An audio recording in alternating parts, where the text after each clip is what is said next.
An old fuse box with 20 fuses appears to be the electrical panel. It is located in a cramped and difficult to access area under the house. The height clearance under the house is only 38 inches, making it challenging to access the panel. The meter is mounted 6 inches above a concrete porch. This placement is inconvenient and potentially hazardous, as it could be difficult to read in adverse weather conditions. The floor supports under the house show signs of significant rot. There is a sewer drain located above the wheels, which may be contributing to the moisture and decay. These issues pose several concerns. Firstly, cramped space and lack of headroom around the electrical panel increase the risk of accidents. The deteriorating floor supports could collapse and injure anyone working under the house. Secondly, the location of the panel and meter makes it difficult for maintenance and troubleshooting. Thirdly, the meter placement violates electrical codes and may not be up to date with current safety standards. Fourthly, the rotting floor supports and exposed sewer drain can create unsanitary conditions that could compromise indoor air quality. To address these concerns, consider the following actions. Firstly, install a new electrical panel in a more accessible location with adequate headroom. Secondly, raise the height of the joist to provide more clearance for accessing the panel. Thirdly, move the meter to a location that meets electrical code requirements and is easily accessible. Fourthly, inspect and repair the rotting floor supports to ensure the structural integrity of the house.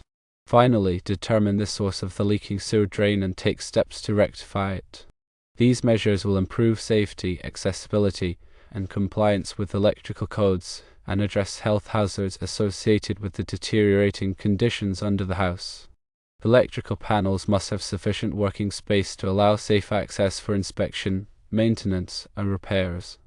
The National Electrical Code, or NEC, specifies minimum working clearances in Article 110.26. These clearances include minimum depth, width, and height requirements. For example, NEC Table 110.26. A1 provides minimum depth of working space in front of electrical equipment based on voltage to ground and condition. Condition 1 specifies exposed live parts on one side and no grounded parts or grounded parts suitably guarded on the other side of the working space. Condition 2 specifies exposed live parts on one side and grounded parts on the other side. Condition 3 specifies exposed live parts on both sides of the working space. These minimum depths range from 3 feet to 4 feet depending on the voltage to ground, which ranges from 0 to 150 volts to 601 to 2500 volts. The working space shall not be less than 30 inches wide in front of the electrical equipment. The working space shall be clear and extend from the floor or platform to the height specified in 110.26. A3, which states the working space shall be clear and extend from the grade, floor, or platform to a height of 6 feet 6 inches or the height of the equipment, whichever is greater. Adequate headroom is essential for safety and accessibility when working on electrical panels. Insufficient headroom increases the risk of accidental contact with live parts and makes it difficult to perform tasks efficiently and safely. The NEC requires that electrical equipment be installed in a neat and workmanlike manner, as specified in Section 110.12. This includes ensuring that all components are securely mounted, properly labeled, and protected from physical damage. In addition, all wiring and connections must be made in accordance with the code to prevent hazards such as short circuits and ground faults. The height of the meter above the concrete porch may not comply with local electrical codes or utility requirements. Electrical codes typically specify minimum and maximum mounting heights for meters to ensure accessibility and prevent damage. For example, many utilities require that meters be mounted at a height of between 4 feet and 6 feet above the finish grade. This height range allows meter readers to easily access the meter without having to climb or bend over excessively. Mounting the meter too low can expose it to damage from vehicles, lawn equipment, or flooding. Mounting the meter too high can make it difficult to read in service. The location of the meter should also be considered. Meters should be installed in a location that is easily accessible to utility personnel but protected from unauthorized access. The meter should not be located in a hazardous location such as near flammable materials or in an area subject to flooding. Electrical codes and utility requirements vary depending on the location, so it is important to consult with local authorities or the utility company to ensure compliance. If the meter does not meet these requirements, it may need to be relocated. Rotting floor supports can pose a significant safety hazard. The structural integrity of the floor can be compromised, which could lead to collapse. If the floor supports are rotting, they should be inspected by a qualified professional and repaired or replaced as necessary. An open sewer drain can also pose a health hazard. Sewer drains can contain harmful bacteria and viruses, which can contaminate the air and surfaces in the area. In addition, sewer gases can be explosive. If there is an open sewer drain, it should be repaired or sealed as soon as possible. The combination of rotting floor supports and an open sewer drain can create a very dangerous situation. The rotting floor supports can make it difficult to access the electrical panel, and the open sewer drain can expose workers to harmful bacteria and viruses.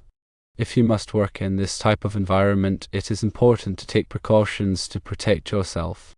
Wear appropriate personal protective equipment, such as a respirator and gloves. Avoid contact with the sewer drain. Be aware of the potential for collapse. In general, it is best to avoid working in areas with rotting floor supports and open sewer drains. If you must work in these areas, take precautions to protect yourself and ensure that the area is safe. Here are some additional safety tips for working around electrical panels. Firstly, always de-energize the circuit before working on the panel.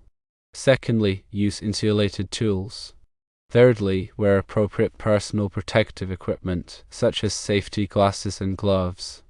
Fourthly, be aware of your surroundings. Fifthly, never work alone. Sixthly, if you are not qualified to work on electrical panels, hire a qualified electrician. The location of the electrical panel under the house presents several challenges in terms of accessibility. Firstly, the cramped space and low headroom make it difficult for electricians and other service personnel to access the panel for inspection, maintenance, or repairs. Secondly, the limited space also restricts the types of tools and equipment that can be used, making it more difficult to perform certain tasks. Thirdly, the location under the house may also be subject to moisture, pests, and other environmental factors that can damage the panel and create safety hazards. To address these challenges, it may be necessary to relocate the electrical panel to a more accessible location. This could involve moving the panel to an exterior wall or to a location inside the house where there is more space and better access. In addition, it may be necessary to improve the lighting and ventilation in the area around the panel to make it safer and more comfortable to work in.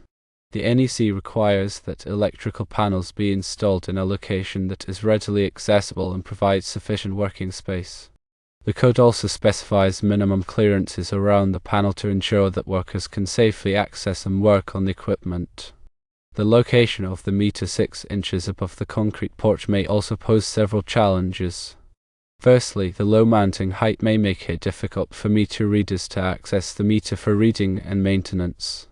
Secondly, the meter may be exposed to damage from vehicles, lawn equipment, or other objects. Thirdly, the location may not be in compliance with local codes or utility requirements. To address these challenges, it may be necessary to relocate the meter to a more accessible and protected location. This could involve raising the meter to a higher mounting height or moving it to a different location on the property. In addition, it may be necessary to install a protective barrier around the meter to prevent damage from vehicles or other objects. The NEC requires that meters be installed in a location that is readily accessible and provides sufficient working space. The code also specifies minimum clearances around the meter to ensure that workers can safely access and work on the equipment. Rotting floor supports can compromise the structural integrity of the house and create safety hazards. The rotting wood can weaken the floor and make it more likely to collapse, which could result in serious injuries. In addition, the rotting wood can attract pests such as termites and carpenter ants, which can further damage the structure of the house. To address these problems, it is necessary to inspect and repair the rotting floor supports.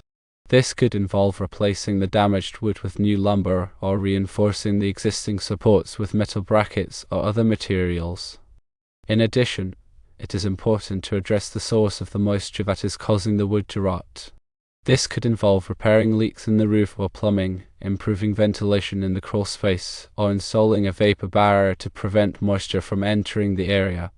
An open sewer drain can create unsanitary conditions and pose health hazards.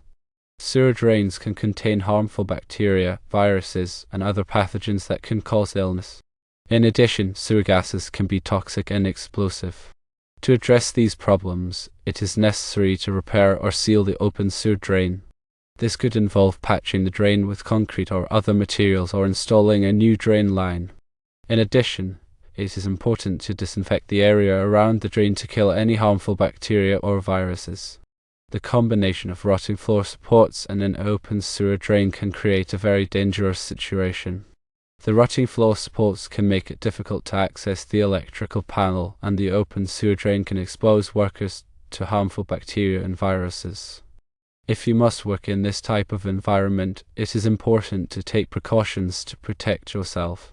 Wear appropriate personal protective equipment, such as a respirator and gloves. Avoid contact with the sewer drain. Be aware of the potential for collapse. In general, it is best to avoid working in areas with rotting floor supports and open sewer drains. If you must work in these areas, take precautions to protect yourself and ensure that the area is safe. When dealing with electrical panels, safety is paramount. Ensure the power is off before commencing any work to prevent electric shock. Use insulated tools to further mitigate the risk. Wear personal protective equipment such as safety glasses and gloves. Never work alone. Having a second person present can be critical in case of an accident. If you are unqualified, always hire a certified electrician to handle the work.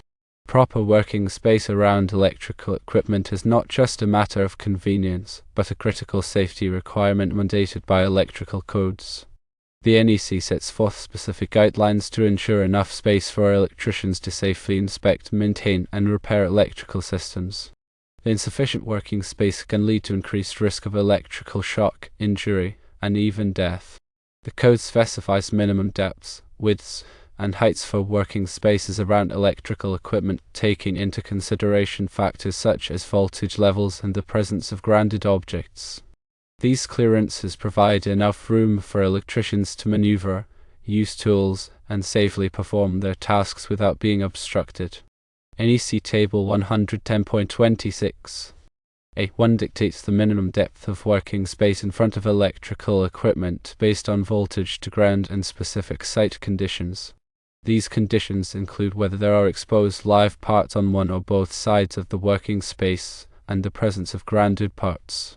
The depth of the working space varies depending on these factors, but it generally ranges from 3 feet to 4 feet. NEC Section 110.26 A2 stipulates that the width of the working space must not be less than 30 inches in front of the electrical equipment. This provides enough room for electricians to move freely and use their tools without being restricted by other objects or equipment. NEC Section 110.26 A3 details the height requirements for the working space, stating that it must extend from the floor or platform to a height of 6 feet 6 inches or the height of the equipment, whichever is greater. This ensures that electricians have enough headroom to work comfortably and safely without bumping their heads on the equipment. When electrical panels are installed under a house, accessibility is a key consideration. Crawl spaces often have limited headroom and cramped conditions, making it difficult for electricians to access the equipment. This can lead to increased risk of accidents and injuries. In addition to working space clearances, other factors that affect accessibility include lighting, ventilation, and the presence of obstructions. Adequate lighting is essential for electricians to see the equipment clearly and identify any potential hazards. Proper ventilation is important to prevent the buildup of heat and moisture, which can damage the equipment and create safety hazards. Obstructions such as pipes, ducts, and other equipment can also impede access to the electrical panel and make it more difficult to perform repairs. When electrical panels are installed outdoors, meter placement is an important consideration. Meters should be located in a place that is easily accessible for meter readers and service personnel, but also protected from damage and vandalism. The NEC sets forth specific guidelines for meter placement, taking into consideration factors such as mounting height, clearance from other objects, and protection from the elements. Meters should be mounted at a height that is easily accessible for meter readers. A height of between 4 feet and 6 feet above the finished grade is generally considered acceptable. Meters should also be located in a place that is protected from damage from vehicles, lawn equipment, and other objects.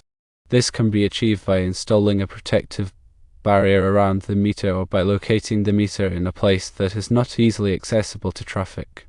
Meters should also be protected from the elements such as rain, snow, and sunlight. This can be achieved by installing a meter box or by locating the meter under an overhang or awning.